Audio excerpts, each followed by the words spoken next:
Why do so many Chinese people use two mobile phones simultaneously? Today, I watched a video by a foreigner who noticed that many Chinese people use two mobile phones at the same time, a practice that is quite rare in other countries. 我真的是大开了眼界，你们竟然每人有2部手机，我真没想到。因为我上次问你们说那个丢了手机怎么办，结果呢，你们好多人跟我说用备用的呗，用另一台手机呗。因为在韩国的话，就是一个人同时用2部手机的这种情况非常非常少。哎，那你们告诉我吧，你们为什么用2部手机？这2部应该怎么用啊？ This observation made me realize that many things considered commonplace in China are actually far from common abroad. I, too, carry two phones with me whenever I go out, an iPhone 16 Pro Max and an iPhone 13 Pro Max, which is shooting me. Of course, the reason for this is simply that after I purchased my new phone, my old one was still in perfect good working order since I happen to have a habit of filming videos. Having two phones makes the process much more convenient for me. One phone serves primarily as a communication device, while the other functions essentially as a dedicated camera.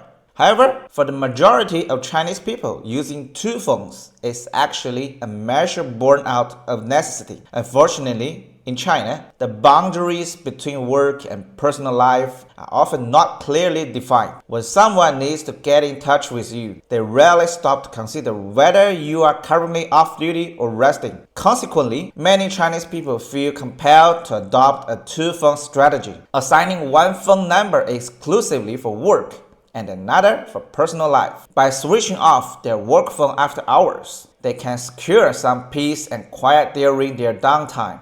While you may still have to endure work-related demands from internal superiors or colleagues during off hours, withholding your primary personal number from external business partners remains an effective tactic for maintaining some personal space. Of course, some might suggest using a whitelist feature or a dual SIM phone as alternatives, while technically feasible. These methods can be somewhat cumbersome and carry a high risk of error. Using two separate physical phones, however, is virtually foolproof. After all, much like in my own case, you can simply continue using your old device after upgrading to a new one without needing to purchase any additional equipment. After all, in China, if all you need is a device capable of making calls and sending messages, such a device can be acquired for an incredibly low price.